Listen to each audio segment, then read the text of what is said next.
During the liberation struggle, there were cadre training sessions in order to address, what we have lost as a people. And so forth.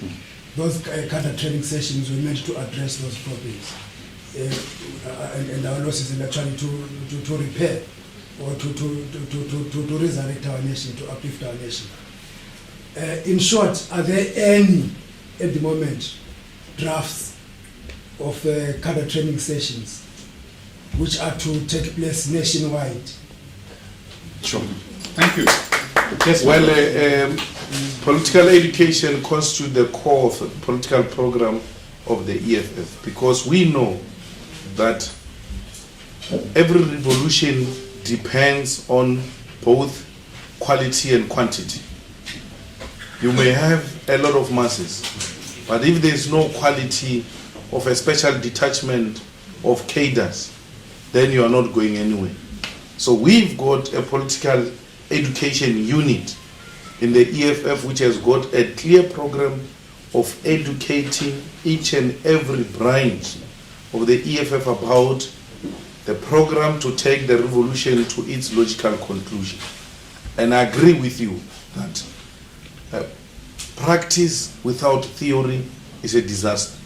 So if we're just going to run and say we want to consolidate and take the revolution to its logical conclusion without cadreship development, then we're going to find ourselves with a lot of members who've got no political understanding and direction of where we want to take the country to. So cadreship development, political education constitute the core of the political program of the EFF. Thank you. Yes. What I'd like to ask about is the sort of geopolitical relationships within Africa and outside. So you mentioned Cuba, whether you're building relationships with international forces like Cuba, Venezuela, Bissau, places like that. But also within South Africa, is there an alliance between people like, I don't know if they're still functioning, to be honest, people like the PACM, ZAPA, or any other left-leaning forces. Sure. I just wondered where you are. Thank you.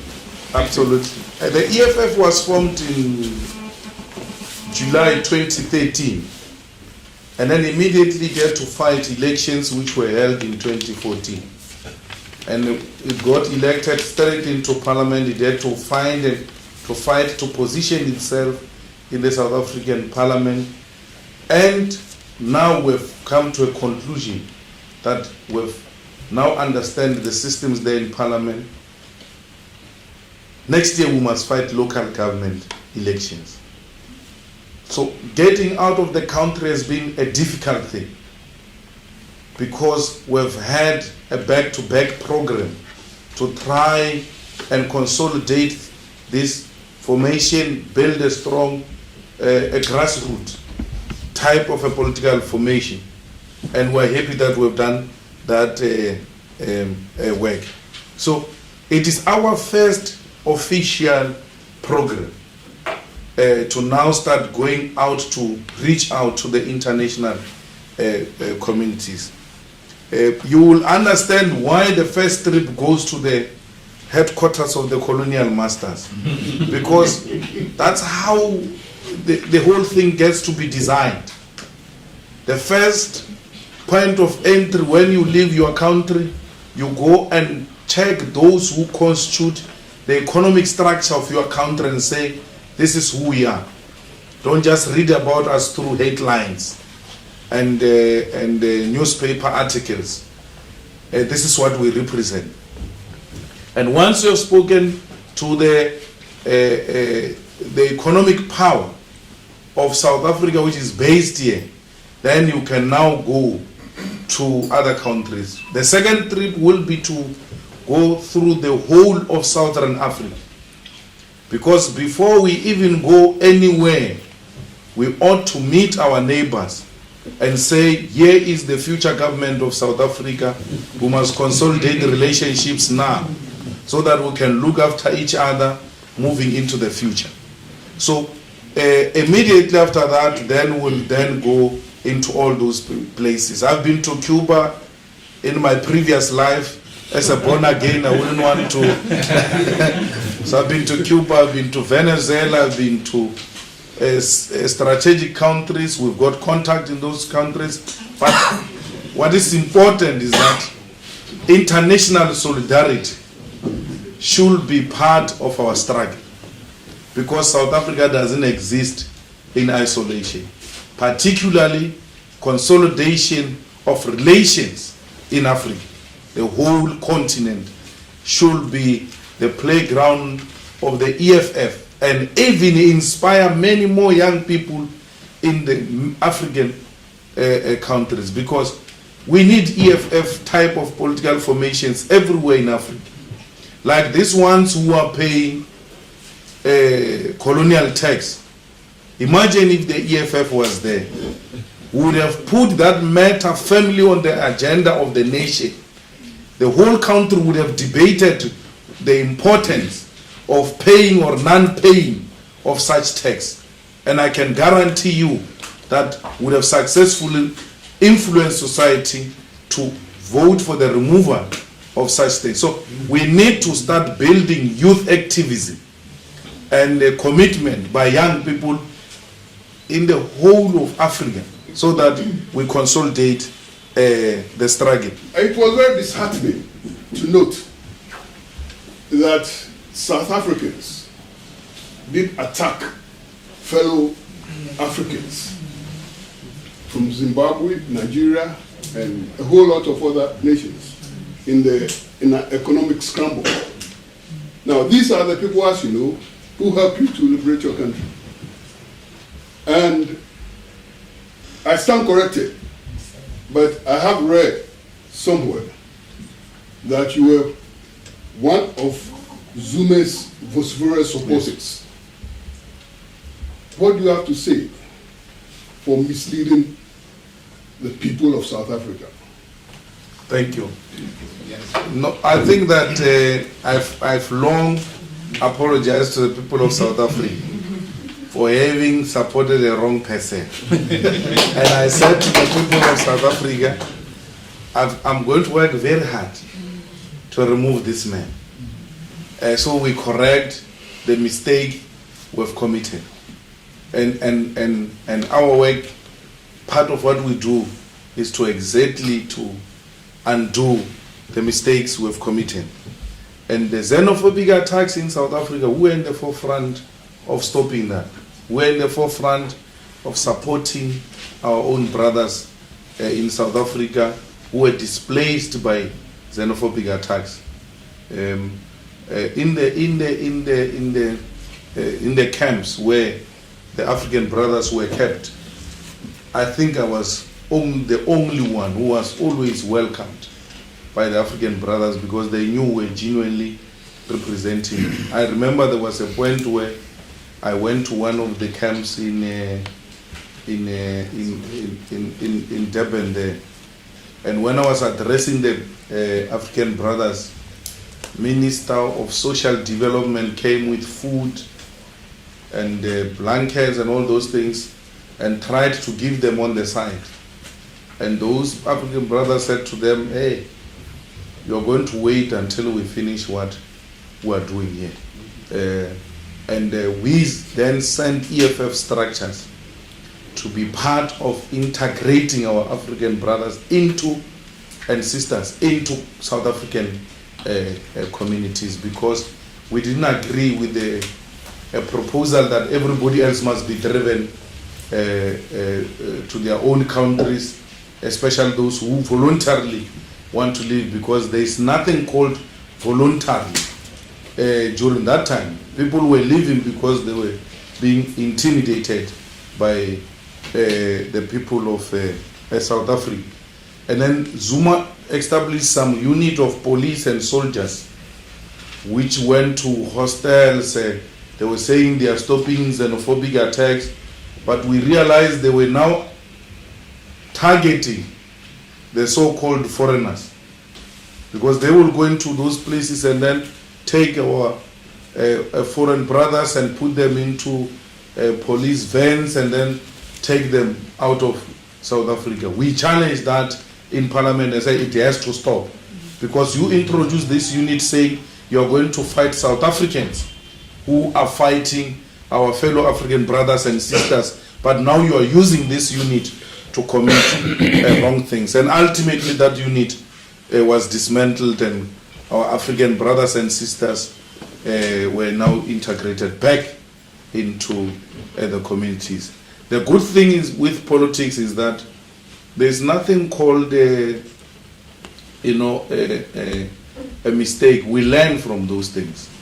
But sometimes we for strategic reasons, we agree to certain things in order to achieve long-term objectives. Because President Mbeki, had he stayed in power for a third term, he would have created a constitutional disaster. Because he was going to be president of the ANC for the third term and amend the Constitution of the Republic of South Africa for a third term. He had 2/3 majority in parliament that time. So we were scared that the Constitution of the Republic is going to be undermined. And undermining of that Constitution will undermine democracy itself. And then our youth league then intervened and said, we need an alternative. President Mbeki was extremely feared, like literally. You know, we worked with him in the Litule House and Shell House. If he comes walking in a corridor there and you are found there, you look for the nearest open office. You don't care whose office is that, to avoid him. Unlike Madiba, when Madiba came, we were all looking forward to shake hands with him. And so he had this look on him that says, don't take chances with me. So we only realized later that it's not just a look. These people are literally scared of him, including old people. Because we said to them, we need somebody who's going to contest President Mbeki. And no one was prepared. Only this one. He said, what are you talking about? I'm available. I can contest. Because the man was already in trouble. Yeah. So he knew he had two options anyway. Prison or president. And if he's president, he won't go to prison. That's how he became president. But the way we so feared and respected President Mbeki, had he said, I want Phumzile to be president, Phumzile was going to be president.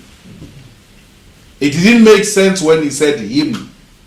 Including those who were loyal to him, they said, no, we are more loyal to the Constitution of the Republic than individuals. So he plugged us somehow into this crisis we have. Because Thabo was going to say, I want Phumzile, and he was not just going to say, I want Phumzile. He was going to write and explain why Phumzile. He was very persuasive. In his articulation, was very persuasive. And the Youth League loved him.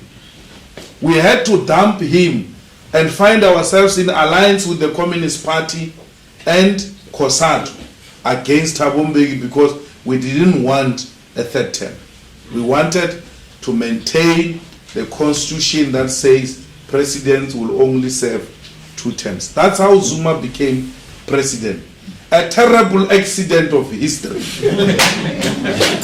Thank you. My sister. I think it's great for you to want to take back the land, but isn't it an idea to have things implemented in place so that when you take back the land, you've got things that people can work the land and you've got stockpiles of goods that the land can be fertilized with and have things in place when the land is taken back from the European so that you won't be stranglehold like what they've done to Zimbabwe. I agree that what you say goes into a detailed narrative of what needs to happen with the land question. All I'm doing here is to address political principle. But at the ultimate end, this is what we seek to do.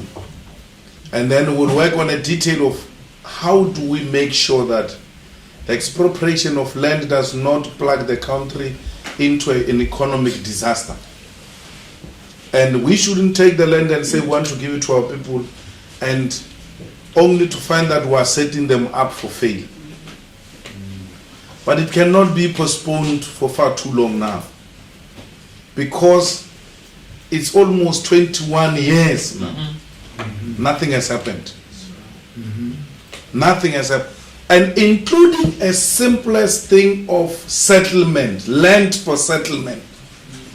Because the complication me and you are talking about and the backlash perhaps is with regard to productive land. But people live like rats in congested environment. Yet there is a piece of land next to them idling. And when we check, this land is owned by a British, now of late Arabs, because they've got oil money and they go around buying pieces of land. It cannot be correct that we cannot even settle our people. And our people are not looking for state houses, because most of them are working in the informal sector. They are selling this or that. They can't qualify for a bond. They can't qualify for a loan.